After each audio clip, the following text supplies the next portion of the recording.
ગ્રામ પંચાયતની રચના સ્થાનિક સ્વરાજની સંસ્થામાં સૌથી પાયાનો એકમ ગ્રામ પંચાયત છે. 500 થી 25,000 સુધીની વસ્તી ધરાવતા ગામોમાં ગ્રામ પંચાયતની રચના કરવામાં આવે છે. ગ્રામ પંચાયતમાં ઓછામાં ઓછા 8 અને વસ્તીના આધારે વધુમાં વધુ 16 ચૂંટાયેલ સભ્યો હોય છે.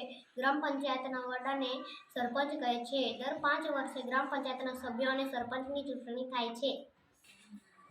ગ્રામ પંચાયતના આવકના સાધનો: પાણી વેરો, સફાઈ વેરો, મિલકત વેરો, દુકાન વેરો, રાજ્ય સરકાર અને કેન્દ્ર સરકારની તરફથી મળતું અનુદાન. ગ્રામ પંચાયતનો વહીવટ: તલાટી કમ મંત્રીની નિમણૂક કરવામાં આવે છે. તેઓ વહીવટી કાર્ય સંભાળે છે. ગ્રામ પંચાયતના કાર્યાલયને ગ્રામ સચિવાલય પણ કહેવામાં આવે છે. ગ્રામ પંચાયતના કાર્ય: ઘર નંબર આપવા, ગામના રોડ રસ્તા બનાવવા, જન્મ મરણના રજીસ્ટર નિભાવવું, ગામના દીવાબત્તીની લાઇટની વ્યવસ્થા કરવી, જમીન દફતરની વ્યવસ્થા, જાહેરની જાણકારી.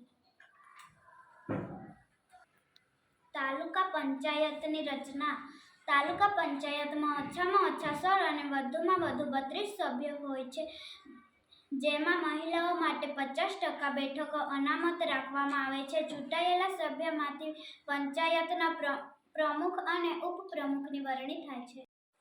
તાલુકા પંચાયતનો વહીવટ: તાલુકા પંચાયતના વહીવટ વડાને તાલુકા વિકાસ અધિકારી કહે છે. તેમની નિમણૂક રાજ્ય સરકાર કરે છે.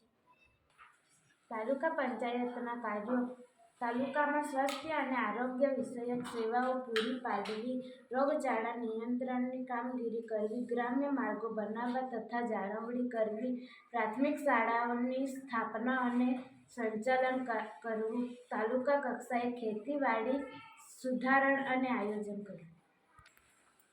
જિલ્લા પંચાયતની રચના: જિલ્લા પંચાયતના સભ્યો ઓછામાં ઓછા 32 અને વધુમાં વધુ 52 છે. જિલ્લા પંચાયતની મુદત 5 વર્ષની હોય છે. આ ચૂંટાયેલા સભ્યો બહુમતીથી પ્રમુખ અને ઉપપ્રમુખ ચૂંટે છે.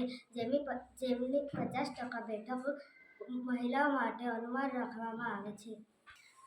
જિલ્લા પંચાયતનો વહીવટ: જિલ્લા પંચાયત વહીવટ વડાને જિલ્લા વિકાસ અધિકારી કહે છે. તેમની નિમણૂક રાજ્ય સરકાર કરે છે. જિલ્લા પંચાયતના કાર્યો: જિલ્લા પંચાયત ગ્રામ પંચાયત અને તાલુકા પંચાયતની પ્રવૃત્તિનું નિયંત્રણ અને સહાયનું કાર્ય કરે છે. રાજ્ય સરકારની શિક્ષણ, સહકાર અને પશુ વગેરે પ્રવૃત્તિનું જિલ્લા કક્ષાએ સંચાલન કરે છે.